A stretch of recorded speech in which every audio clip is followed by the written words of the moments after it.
Viewers, আজ আমি যাচ্ছি বোতলা মোড় থেকে, মানে রংপুরের বোতলা মোড় থেকে সিগারেট কোম্পানির দিকে। তো রাস্তাতেই দেখেন একদম ঝকঝকে এবং নিরিবিলি, প্রকৃতির একটা আলাদা ছোঁয়া রয়েছে এই রাস্তায়। চারপাশে বিস্তীর্ণ মাঠ, মাঝখান দিয়ে সবুজের বুক চিরে বয়ে গেছে এই একদম পাকা একটা রাস্তা। আশেপাশে তেমন বসতি গড়ে ওঠেনি এখনও, কিন্তু এই রাস্তায় গাড়ি চলাচল খুব কম করে।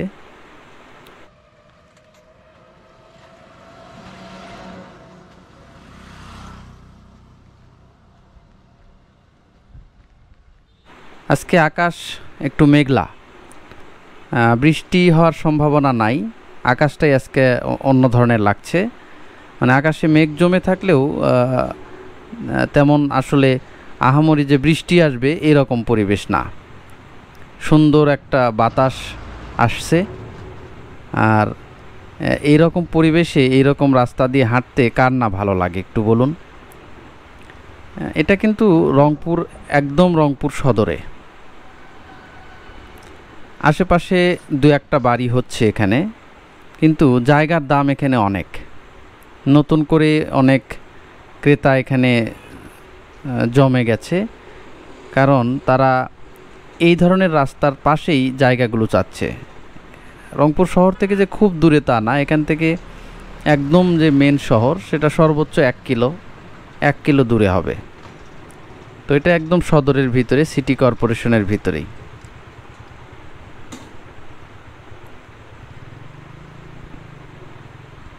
এখানে ট্রাক চলাচল খুব কম চলে। এখান থেকে সরাসরি আপনি সিগারেট কোম্পানির মোড়ে গিয়ে উঠবেন। এই যে দেখেন জমি বিক্রয়ের জন্য লিফলেট দেওয়া হয়েছে, আবার দেওয়া আছে বায়না সূত্রে অনেকে লিখছে, আবার ক্রয় সূত্রে লিখছে। এখানে কিন্তু জমির দাম অনেক, প্রায় সর্বনিম্ন 10 লাখ টাকা শতক, উপরে যে যেমন পাই। 10 লাখের নিচে এখানে জমি পাওয়া মুশকিল।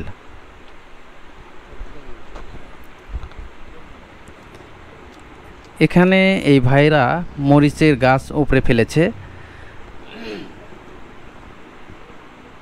এটা 1 বছর আগের মরিচের গাছ, গত বছর লাগানো হয়েছিল। তো বর্ষায় মরিচের গাছগুলো নষ্ট হয়ে গেছে। দেখেন মরিচের গাছগুলো কিন্তু অনেক বড়। এই গাছগুলো যখন মরে যায় জমি থেকে তুলে আনা হচ্ছে, এবং তুলে আনার পরে এইগুলো মূলত জ্বালানির কাজে ব্যবহার করা হবে। রান্নার কাজে যে জাল লাগে সেই জালের খড়ি হিসাবে ব্যবহার করা হবে। আবার এই যে জমিগুলো দেখছেন, দেখেন একদম সবুজ ধান ক্ষেত। এই জমিগুলোতে এটা আমন ধান লাগানো হয়েছে। আমন ধান কাটার পরে এইগুলোতে কিন্তু একদম মাঠ পুরোটাই আলু চাষ হবে।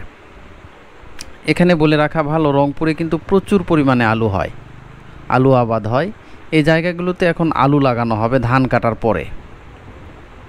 চারিদিকে সুন্দর বাতাস, সবুজের বুক চিরে রাস্তাটি চলে গেছে একদম সিগারেট কোম্পানি বাজার পর্যন্ত।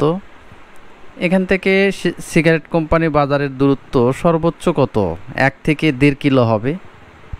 তো এই রাস্তাটা সম্প্রসারণের কাজও হবে, রাস্তাটা বড় হবে, প্রসারিত হবে। সেই রাস্তার স্যাংশনের কাজও হয়ে গেছে সিটি কর্পোরেশন থেকে।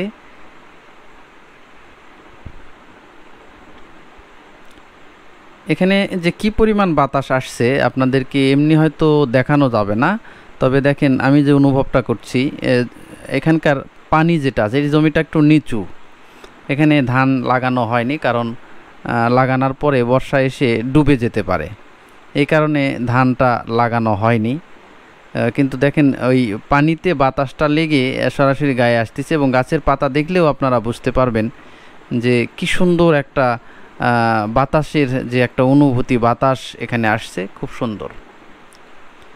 মাঝে মধ্যে 2-1টা অটো এবং ট্রলি, যেটা শ্যালো মেশিন দিয়ে বানানো হয়েছে, সেইটা আবার ছোট ছোট পিকআপ বা ট্রাক চলাচল করে এই রাস্তা দিয়ে। তো মানে শর্টকাট করার জন্য।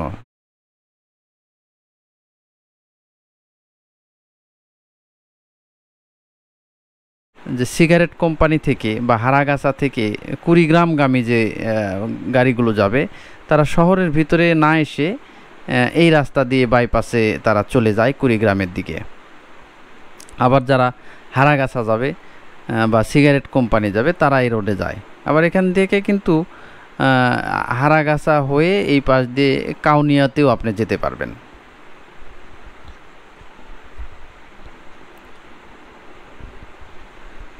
মাঝে মাঝে দুই একটা বাড়ি করা হয়েছে। তো যখন বেশি বাড়ি হয়ে যাবে এই এলাকায়, তখন কিন্তু এই প্রকৃতির যে মূল ছোঁয়া এটা কিন্তু থাকবে না, এটা একটা সময় কিন্তু হারিয়ে যাবে। তখন আবার এই রাস্তা দিয়ে হাঁটলে এতটা এখন যে অনুভূতিটা হচ্ছে একটা গ্রামীণ পরিবেশ, সেই পরিবেশটা থাকবে না।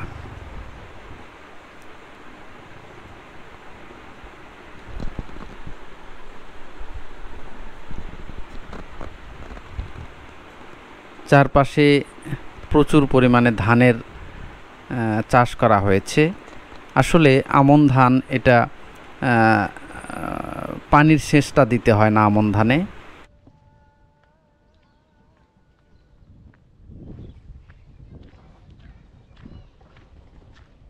আকাশের বৃষ্টিতেই আমন ধান চাষ হয়ে থাকে, বাড়তি করে সেচের প্রয়োজন হয় না, ফলে আমনের ধান অনেকটা লাভজনক। কিন্তু বোরো বা ইরি ধানে যে পরিমাণ ফলন হয় সে পরিমাণ কিন্তু ফলন আবার এখানে হয় না। কিন্তু তারপরেও এটা কৃষকদের ক্ষেত্রে অনেক লাভবান। এই ধানটা কাটার পরেই এই জমিগুলোতে রবি শস্য চাষ করা হবে, যেমন বিভিন্ন ধরনের শাক লাগানো হবে, আলু লাগানো হবে, তারপর মরিচ লাগানো হবে, বেগুন লাগানো হবে। তো এইগুলো আসলে এই ধান কাটার পরে এই অঞ্চলগুলোতে লাগানো হয়, এই জমিগুলোতে লাগানো হয়। আর মাঝে মাঝে দুই একটা বড় বড় কোম্পানি এখানে জায়গাগুলো কিনে নিয়েছে। তো এখানে ওই যে দেখেন দূরে একটা টিনের বেড়া দেওয়া দেখা যাচ্ছে, ওটা একটা গ্যাস ফিলিং কোম্পানি এটা কিনে নিয়েছে। এখানে সিলিন্ডারগুলোকে এনে তারা গ্যাসগুলো আবার ফিল করে সেইগুলো আবার ডেলিভারি দিয়ে আসে বিভিন্ন জায়গায়, বা বিভিন্ন ট্রাক দিয়ে বিভিন্ন দোকানে দোকানে নিয়ে যাওয়া হয়। তো আসলে বাংলাদেশে কোনটা আবাসিক এলাকা আর কোনটা হচ্ছে যে কমার্শিয়াল এলাকা এটা বোঝা দায়, কারণ অত্যন্ত ঘনবসতি একটা দেশ। এদেশে আসলে শহর কেন্দ্রিক কিছু আছে, বেসিক রয়েছে, তারপর আরও কিছু কমার্শিয়াল এলাকা রয়েছে। আসলে কমার্শিয়াল এলাকা আলাদা করাই উচিত, কারণ আবাসিকের মধ্যে যখন কমার্শিয়াল ঢুকে যায় তখন আসলে সেটার আবাসিক থাকে না, সেটা ভালোও লাগে না। কিন্তু যেহেতু ঘন বসতিপূর্ণ দেশ, সেহেতু কিছু করার নাই। এই যে দেখেন এটা হচ্ছে একটা গ্যাস ফিলিং কোম্পানি, গ্যাসের খালি সিলিন্ডারগুলো এখানে এনে সেইগুলোকে আবার গ্যাস ফিল করে বাইরে ডেলিভারি দেওয়া হয়। আর এই পাশে জমিগুলো বিশেষ করে যারা কিনতেছে তারা বিশেষ করে বসবাসের জন্যই কেনে। একটু বৃষ্টি হওয়ার পরে এখানে এই দিক দিয়ে মানে এই নদীতে যখন একটু স্রোত যায় এখানে অনেক মাছ উঠে আসে, তো সেই মাছগুলোই ওখানে ধরছে। দেখেন সুন্দর একটা নদী বয়ে গেছে, এটা শহরের মধ্যে দিয়ে যে খালটা গেছে এটাকে বলতেছি কেডি খাল বা কেডি নদী।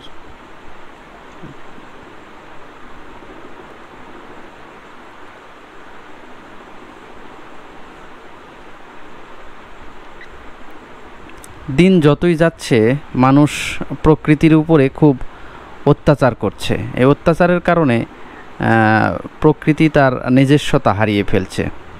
এখানে আপন মনে হাঁস সাঁতার কাটছে। আসলে শহরের ভেতরে হাঁস দেখা যায় না, এটা যেহেতু শহরের ঠিক একটু বাইরে, বেশি দূরে না কিন্তু জাস্ট 1 কিলো দূরে। 1 কিলো দূরে এইগুলোতে আবার গ্রামীণ পরিবেশ, বাড়িতে হয়তো একটু হাঁস পালন করছে, সেইগুলো আবার এখানে চলে আসছে।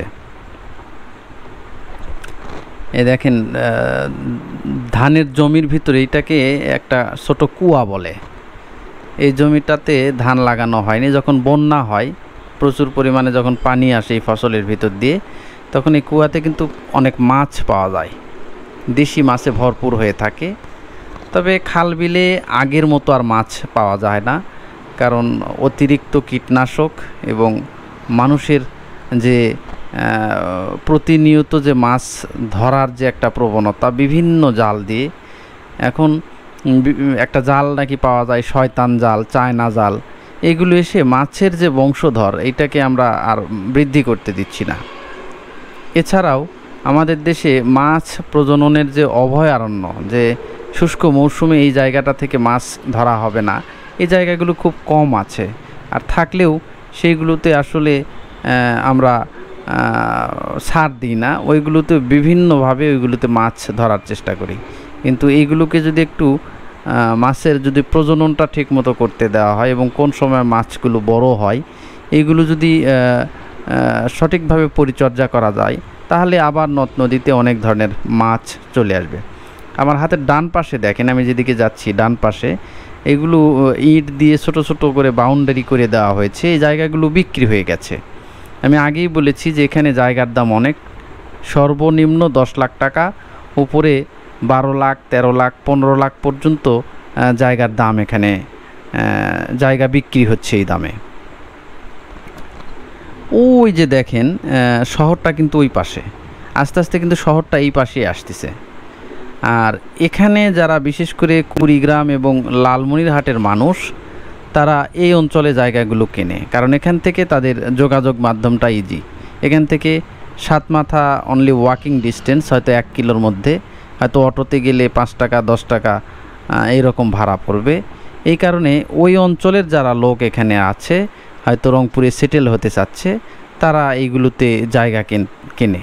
আবার অনেকে আছে জায়গা এমনিতেও কিনে রাখছে, হয়তো 3 বছর 5 বছর পরে জায়গার দাম কিছুটা বাড়বে সেই আশায়, কারণ এখন তো জায়গার দাম সব জায়গাতেই বেশি।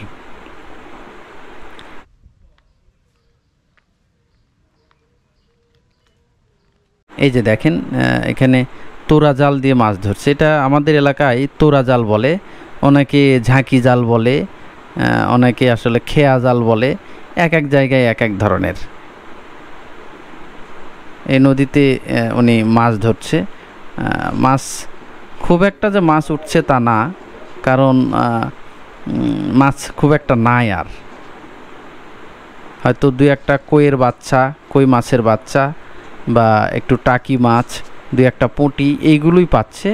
এছাড়া আহামরি তেমন কোনো মাছ পাওয়া যাচ্ছে না, কারণ এত পরিমাণ ফাঁদ। দেখেন ওই যে খরা জাল বলেন বা বিভিন্ন জাল দিয়ে, যেটা আগেও বলেছি, কারেন্ট জাল, শয়তান জাল, এইগুলো জাল দিয়ে তারা মাছ এইগুলো থেকে ধরে নিয়েছে। এটা এই হচ্ছে যে খালের পার। এই পারটা যতদূর জানি এটাও সিটি কর্পোরেশন ধরে নিয়েছে। এই দিক দিয়ে একটা রাস্তা হবে, এটাও 10 ফিটের একটা রাস্তা। কারণ ওই যে সামনে দেখা যাচ্ছে, এইগুলোতে মানুষ আস্তে আস্তে আবাসিকের জন্য জায়গা জমি কিনে রাখছে। আর এটা যদি রাস্তা হয়, তাহলে পাশের যে জমিগুলো রয়েছে এইগুলো থেকেও মানুষ আস্তে আস্তে বাড়ি করার জন্য মানুষ জায়গাগুলো কিনবে। এই যে দেখেন বাউন্ডারি দিয়ে রাখা হয়েছে, এগুলো সব বিক্রি হয়ে গেছে।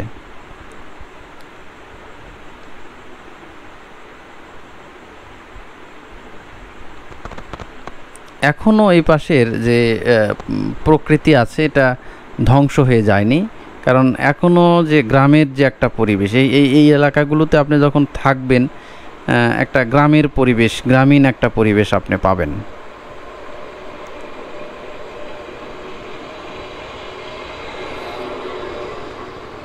আহামরি তেমন কোনো গাড়ি ঘোড়া চলে না এই রাস্তা দিয়ে। তবে ওই তো বললাম যে শহরের ভিতর দিয়ে ঘুরে আসলে হয়তো সময় অনেক লাগবে, এই কারণে 2-1টা ট্রলি বলেন বা এইগুলো বলেন, এইগুলো যাওয়া আসা করছে এই দিক দিয়ে। রাস্তা, মনোরম পরিবেশ, সব কিছু দেখতে দেখতে আমি চলেই আসলাম সেই সিগারেট কোম্পানি মোড়ে। এই সিগারেট কোম্পানির মোড়ে ওই যে বাসাটা দেখতেছেন, ওই একটা বাসায় 4 তলা বাসা, এটাই সবচেয়ে উঁচু বাসা এখানে। আমার দুই পাশে এগুলো বিভিন্ন ছোটোখাটো দোকান, হোটেল আছে, তারপর ভাঙ্গারির দোকান আছে, টেকনিশিয়ান বিভিন্ন মেকারের দোকান আছে, এগুলো দিয়ে ভরা এখানে। আর আমি যে সময় আসছি এটা ঠিক 2:30টার দিকে। এই সময় আসলে বাজারে খুব একটা মানুষজন থাকে না, তবে এই রাস্তা দিয়ে সবসময় অটোগুলো চলে। এখান থেকে রংপুর সদর যে পায়রা চত্বর বলা হয়, সেখানে যেতে সর্বোচ্চ সময় লাগবে 5 থেকে 7 মিনিট, আর ভাড়া পড়বে 15 থেকে 20 টাকা অটো ভাড়া। এই যে দেখেন মাছ যেগুলো আনছিল সব বিক্রি শেষের দিকে, তারপরেও অল্প কয়েকটা মাছ ইনি এখানে নিয়ে আসছে, প্রায় বিক্রি শেষ, সেইগুলো প্রায় শেষ। এই যে একজন দরদাম করে কিনে নিল। আহামরি তেমন অন্য কোনো মাছ দেখা যাচ্ছে না। এই মাছটা পাঙ্গাস মাছ, অনেকের কাছে এটা অনেক সুস্বাদু, তবে পাঙ্গাস মাছ ভালোই লাগে, খারাপ লাগে না। ওই যে 4তলা যে বাসাটা, এটাই হচ্ছে এখানকার মধ্যে সবচেয়ে বড় বাসা।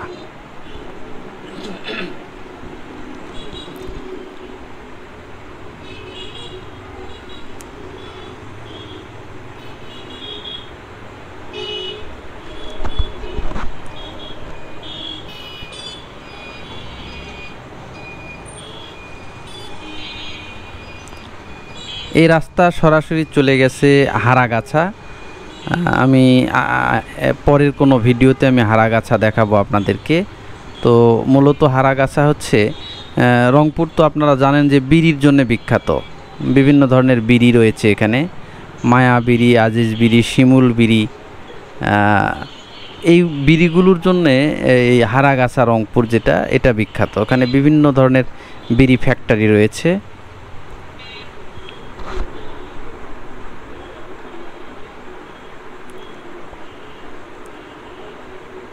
বাজারটা একদম যে ছোট তাও না, কারণ এইগুলো হচ্ছে শহরের একটু বাস সাইডে বাজার, কিন্তু সিটি কর্পোরেশনের ভিতরে।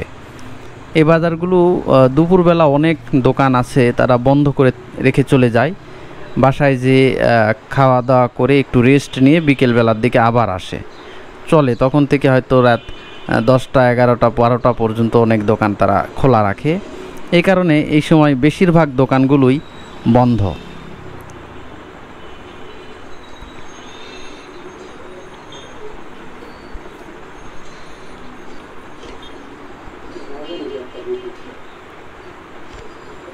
বাহ, এখানে এই যে পাঁপড় ভাজা হচ্ছে, দেখেন কড়াইয়ের তেল টকবক করে ফুটছে, গরম তেল। এই তেলে পাঁপড় ভাজা হচ্ছে।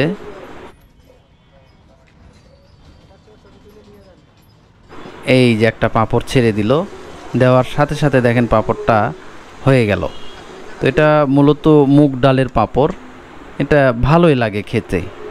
বিশেষ করে বিকেলবেলা এই ভাজা পোড়োগুলো বেশি চলে, এই জন্যে এই দোকানদার আগে থেকেই চলে আসছে এখানে।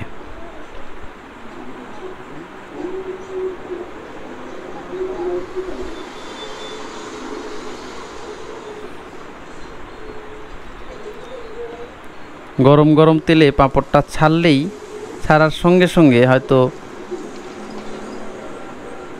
3 থেকে 4 সেকেন্ড, 5 সেকেন্ডের মধ্যেই একটা পাঁপড় ভাজা হয়ে যাচ্ছে।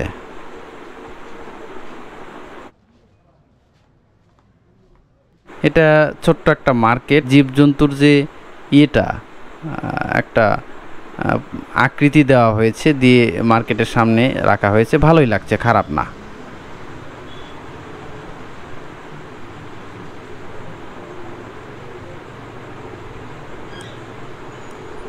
তো আজকের মতো এখানেই শেষ করতে হচ্ছে। আগামী দিনে দেখা হবে কোনো একটা জায়গায়। ততক্ষণ পর্যন্ত আপনারা সবাই সুস্থ থাকুন, সুন্দর থাকুন, এই কামনায়।